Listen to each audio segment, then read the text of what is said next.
sini kami sebagai kelompok 6 akan menjelaskan tentang laporan audit. Kami dari program studi D3 Sistem Informasi Akuntansi guna memenuhi tugas mata kuliah pemeriksaan akuntansi. Saya, Widi Wahyu Setiawan, NIM 552018-031, akan menerangkan penjelasan singkat tentang laporan audit. Laporan audit. Laporan audit merupakan media yang dipakai oleh auditor dalam berkomunikasi dengan masyarakat lingkungannya. Dalam laporan tersebut, auditor menyatakan pendapatnya mengenai kewajaran laporan keuangan auditan. Pendapat auditor tersebut disajikan dalam satu laporan tertulis yang umumnya. Berikut beberapa pengertian laporan audit menurut para ahli. Menurut Boynton Johnson Kell, laporan audit adalah media formal yang digunakan oleh auditor dalam mengkomunikasikan kepada pihak yang berkepentingan tentang kesimpulan atas laporan keuangan yang diaudit. Menurut Mulyadi, laporan audit adalah suatu media yang dipakai oleh auditor dalam berkomunikasi dengan masyarakat lingkungannya. Dalam laporan tersebut, auditor menyatakan pendapatnya mengenai kewajaran laporan keuangan auditan. Yang dimaksud dengan laporan audit atau audit report yaitu laporan auditor yang menyatakan bahwa pemeriksaan telah dilakukan dengan norma pemeriksaan akuntan, disertai dengan pendapat mengenai kewajaran atas laporan keuangan perusahaan yang diperiksa. Jenis pendapat yang dikenal ialah wajar tanpa syarat, unqualified clean, wajar dengan syarat, qualified, menolak dengan memberikan pendapat, adverse, dan menolak tanpa memberikan pendapat sama sekali, disclaimer, berupa laporan audit baku. Manfaat audit pemeriksaan akuntansi. 1. Pihak perusahaan yang diaudit memiliki manfaat menambahkan kredibilitas laporan keuangan badan usaha atau organisasi.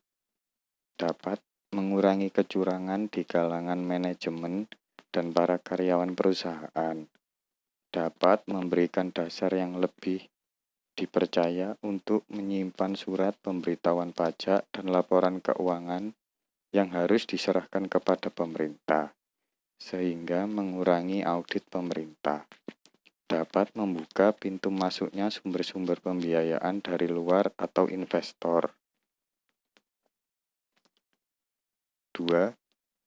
Manfaat untuk pihak-pihak luar perusahaan yang diaudit. Dapat memberikan dasar yang lebih meyakinkan kepada investor atau kreditor untuk mengambil keputusan yang menyangkut pemberian kredit. Dapat memberikan dasar yang terpercaya kepada investor dan calon investor untuk menilai prestasi investasi dan kepengurusan manajemen.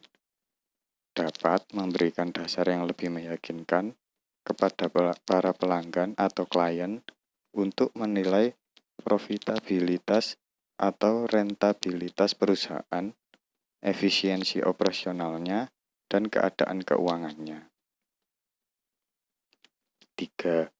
Pihak pemerintah dan badan hukum dapat memberikan tambahan kepastian yang independen tentang kecermatan dan keterandalan kepada badan pemerintah. Dapat memberikan dasar yang independen kepada mereka yang bergerak di bidang hukum untuk mengurus harta atau menyelesaikan masalah dalam kebangkrutan dan menentukan pelaksanaan perjanjian, persekutuan dengan cara semestinya. Dapat memegang peranan yang menentukan dalam mencapai tujuan Undang-Undang Keamanan Nasional. Jenis pemeriksaan akuntansi.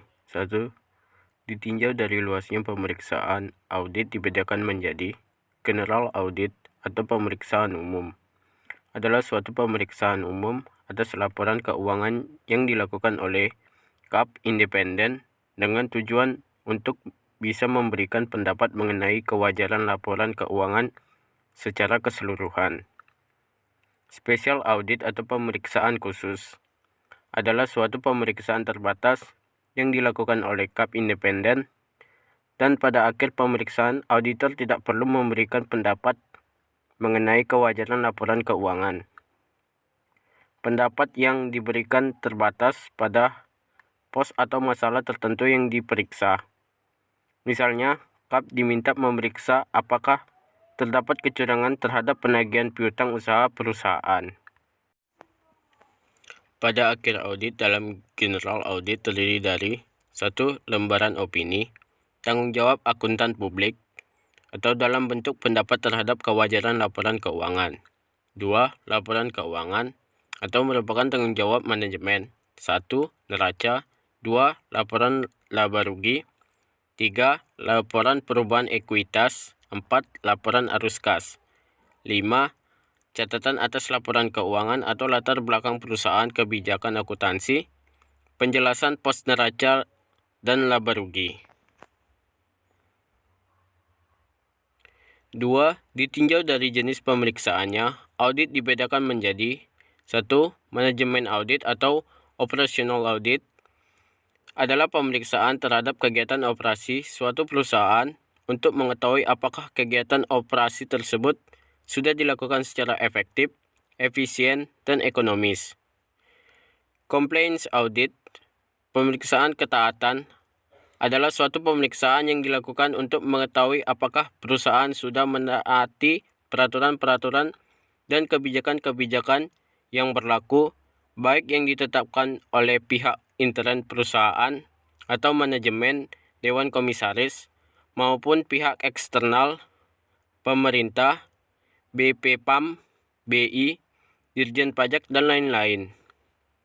Yang ketiga, internal audit atau pemeriksaan intern adalah pemeriksaan yang dilakukan oleh bagian internal audit perusahaan, baik terhadap laporan keuangan dan catatan akuntansi perusahaan, maupun ketaatan terhadap kebijakan manajemen yang telah ditentukan. 4. Komputer audit adalah pemeriksaan oleh KAP terhadap perusahaan yang memproses data akuntansinya dengan menggunakan sistem EDP. Profesi akuntan publik menurut pasal 6 SK Menkeu nomor 43 1997, izin untuk membuka kantor akuntan publik atau KAP akan diberikan apabila pemohon memenuhi persyaratan sebagai berikut. 1. Berdomisili di wilayah Indonesia. 2. Memiliki register akuntan. 3. Menjadi anggota IAI. 4. Lulus ujian sertifikasi akuntan publik yang diselenggarakan oleh IAI. 5. Memiliki pengalaman kerja minimal 3 tahun sebagai akuntan dan pengalaman audit umum sekurang-kurangnya 3.000 jam dengan reputasi baik. 6. Telah menduduki jabatan manajer atau ketua tim dalam audit umum sekurang-kurangnya 1 tahun. 7. Mempunyai KAP atau bekerja pada koperasi jasa audit. Menurut sejarah, untuk menjalani profesi akuntan publik harus memiliki register akuntan yang dikeluarkan oleh Departemen Keuangan RI, sebagaimana diatur pada pasal 3 ayat 4 Undang-Undang Nomor 34 Tahun 1954 tentang pemakaian gelar akuntan. Nomor register hanya dapat diberikan oleh Departemen Keuangan RI kepada 1. Lulusan Fakultas Ekonomi jurusan akuntansi pada Universitas Negeri yang telah mendapat persetujuan dari Dirjen Pendidikan Tinggi, Departemen Pendidikan dan Kebudayaan. 2. Telah lulus mengikuti ujian negara akuntansi atau UNA. Hierarki kantor akuntansi publik. Hierarki staf organisasi kantor akuntansi publik sebagai berikut. Yang pertama adalah partner, terdiri dari 1 orang. merupakan top legal client relationship dengan tugas mereview, menelaah pekerjaan audit, menandatangani laporan audit, menyetujui masalah fee dan penagihannya, dan penanggung jawab atas segala hal yang berkaitan dengan pekerjaan audit. Yang kedua adalah manajer, terdiri dari 1 sampai 2 orang, merupakan staf yang banyak berhubungan dengan klien, mengawasi langsung pelaksanaan tugas-tugas audit, mereview lebih rinci terhadap pekerjaan audit, dan melakukan penagihan atas fee audit. Yang selanjutnya adalah akuntansi senior, terdiri dari 3 sampai 4 orang, merupakan staf yang bertanggung jawab langsung terhadap perencanaan dan pelaksanaan pekerjaan audit, dan mereview pekerjaan para akuntan junior yang di bawahnya. Yang selanjutnya lagi adalah akuntan junior, terdiri dari 5 sampai 6 orang, merupakan staf pelaksana langsung dan bertanggung jawab atas pelaksanaan lapangan atau pekerjaan lapangan. Yang selanjutnya adalah jasa yang diberikan akuntansi publik. Yang pertama adalah jasa atestasi, adalah suatu pernyataan, pendapat atau pertimbangan seseorang yang independen dan kompeten mengenai kesesuaian dalam segala hal yang signifikan. Asersi suatu entitas dengan kriteria yang telah ditetapkan. Ada 4 jenis jasa atesti yang diberikan oleh kantor akuntansi publik. Yang pertama adalah audit. Contoh audit atas laporan keuangan yang memberikan pendapat mengenai kewajaran laporan keuangan. Selanjutnya, pemeriksaan. Contoh pemeriksaan proyeksi bisnis atau laporan keuangan yang prospektif, dan pemeriksaan kesesuaian pengendalian internal perusahaan dengan kriteria yang ditetapkan pemerintah. Penelaah RIF dilakukan dengan wawancara dengan manajemen dan analisis komparatif informasi keuangan suatu perusahaan. Prosedur yang dipastikan bersama. Contoh, auditor dan klien sepakat bahwa prosedur tertentu akan dilakukan atas elemen tertentu laporan keuangan, misalnya akun atau rekening kas dan surat berharga. Jasa yang kedua adalah non-atestasi. Jasa ini diberikan oleh kantor akuntansi publik meliputi jasa akuntansi melalui aktivitas pencatatan, perjurnalan, posting, jurnal penyesuaian, dan penyusunan laporan keuangan klien, serta perencanaan sistem akuntansi klien. Yang kedua adalah jasa perpajakan, meliputi pengisian surat laporan pajak, perencanaan pajak, dan juga penasihat dalam masalah perpajakan, dan melakukan pembelaan bila perusahaan yang menerima jasa sedang mengalami permasalahan dengan kantor pajak. Yang selanjutnya adalah jasa konsultan manajemen, fungsi pemberian konsultasi dengan memberikan saran dan bantuan teknis kepada klien untuk peningkatan penggunaan kemampuan dan sumber daya untuk mencapai tujuan perusahaan klien. Standar profesi akuntansi publik. Sesuai Standar Profesional Akuntansi Publik SPPA IAE tahun 2001, ada 6 tipe, yaitu standar auditing, merupakan pengadaan audit atas laporan keuangan historis. Standar ini terdiri dari 10 standar yang dirinci dalam bentuk PSA, pernyataan standar auditing, yaitu interpretasi pernyataan standar audit IPSA, yang merupakan interpretasi resmi yang dikeluarkan oleh Dewan terhadap ketentuan-ketentuan yang ditertibkan oleh Dewan PSA. Kedua adalah standar atestasi, memberikan rangka untuk fungsi atestasi bagi jasa akuntansi publik yang mencakup tingkat keyakinan tertinggi yang diberikan dalam jasa audit atas laporan keuangan historis, pemeriksaan atas laporan keuangan prospektif, serta tiap perikatan atestasi lain yang memberikan keyakinan yang lebih rendah, review, pemeriksaan, dan prosedur yang disepakati. Yang termasuk di dalam pernyataan standar atestasi adalah IPSAT, interpretasi pernyataan standar atestasi. Yang ketiga adalah standar jasa akuntansi dan review. Memberikan rangka untuk fungsi nota prestasi bagi jasa akuntansi publik yang mencakup jasa akuntansi dan review. Yang termasuk di dalam jasa akuntansi dan review adalah IPSAR, Interpretasi Pernyataan Standar Akuntansi dan Review. Yang keempat adalah standar jasa konsultasi, memberikan panduan bagi praktis yang memberikan jasa konsultan bagi klien melalui kantor akuntansi publik. Jasa ini hanya menyajikan temuan, kesimpulan, dan rekomendasi. Yang kelima adalah standar pengendalian mutu, memberikan panduan bagi kantor akuntansi publik di dalam melaksanakan pengendalian kualitas jasa yang dihasilkan oleh kantornya dengan mematuhi berbagai standar yang ditertibkan oleh Dewan Standar Profesional Akuntansi Publik dan aturan etika kompartemen akuntansi publik yang ditertibkan oleh Kompartemen Akuntansi Publik Ikatan Akuntansi Indonesia. Yang keenam adalah aturan-aturan etika Kompartemen Akuntansi Publik. Yang selanjutnya adalah unsur-unsur dalam penyusunan laporan audit. Yang pertama adalah unsur-unsur pokok dalam laporan audit bentuk baku yang meliputi A. Judul laporan, yaitu suatu judul yang memuat kata independen. Yang B. Alamat laporan, yaitu pihak yang dituju oleh auditor, ditujukan kepada Dewan Komisaris dan Dewan Direksi atau sesuai dengan kontrak. C. Paragraf pendahuluan, yaitu suatu pernyataan bahwa laporan keuangan yang disebutkan dalam laporan auditor telah diaudit oleh auditor. Suatu pernyataan bahwa laporan keuangan adalah tanggung jawab manajemen perusahaan dan tanggung jawab auditor terletak pada pernyataan pendapat atas laporan keuangan berdasarkan atas auditnya.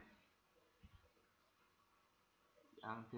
Paragraf skop pemeriksaan, yaitu suatu pernyataan bahwa audit dilaksanakan berdasarkan standar auditing yang ditetapkan Ikatan Akuntansi Indonesia. Suatu pernyataan bahwa standar auditing tersebut mengharuskan auditor merencanakan dan melaksanakan auditnya agar memperoleh keyakinan memadai bahwa laporan keuangan bebas dari salah saji material. Suatu audit meliputi pemeriksaan atas dasar pengujian bukti-bukti yang mendukung jumlah-jumlah dan pengungkapan dalam laporan keuangan. Audit juga meliputi penilaian atas prinsip akuntansi yang digunakan dalam estimasi signifikan yang dibuat oleh manajemen, serta penilaian terhadap penyajian laporan keuangan secara keseluruhan. Kami yakin bahwa audit kami memberikan dasar memadai untuk menyatakan pendapat. Yang E.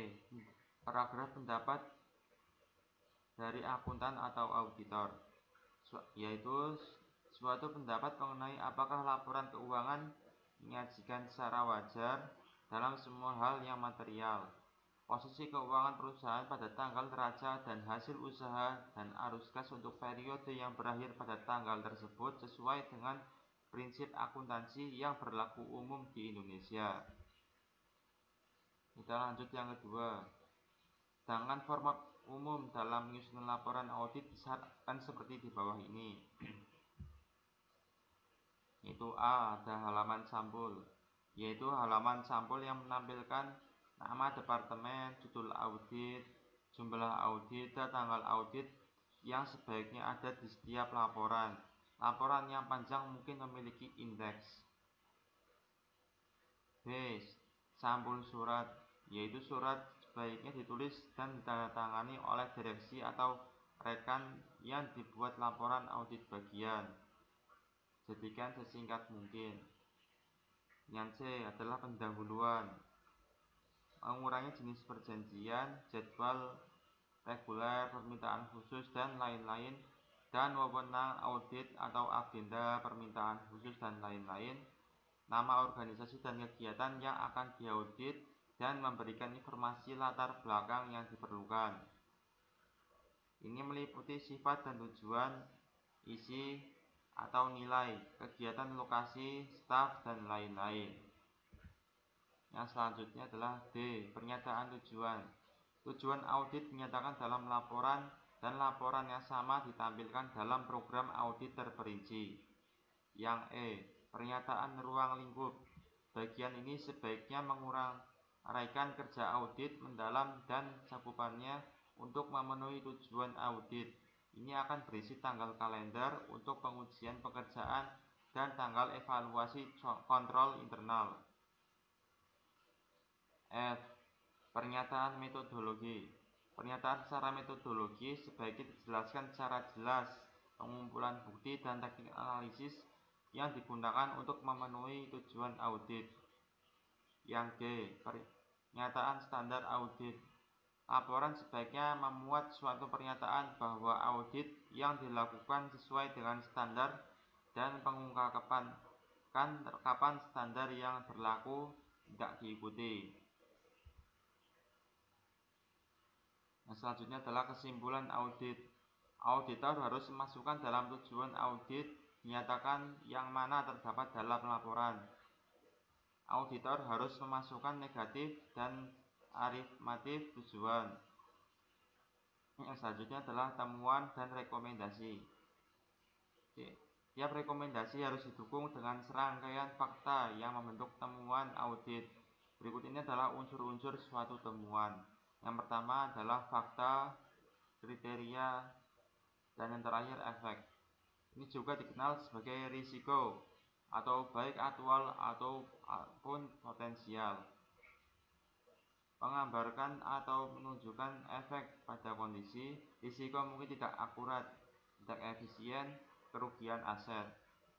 Memberikan nilai moneter terhadap efek. Apabila hal ini tidak memungkinkan, nyatakan demikian menekankan potensi. Yang keempat adalah kasus. Kasus hanya perlu disebutkan ketika tidak jelas atau hal tersebut merupakan hal lain dari kejelasannya.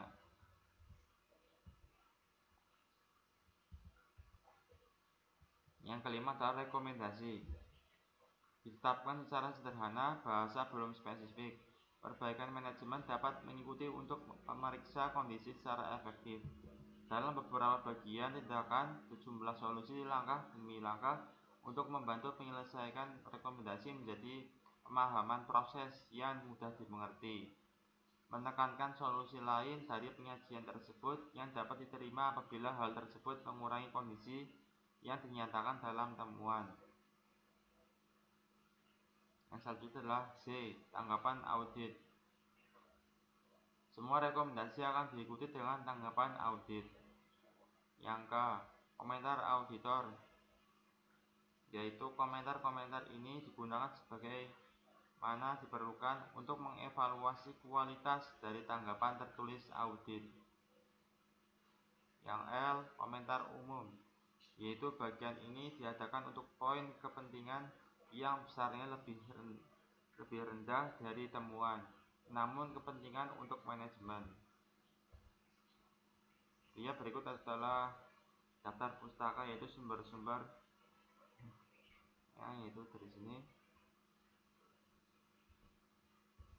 Ya, cukup sekian dari kami, kurang lebihnya kami mohon maaf. Terima kasih.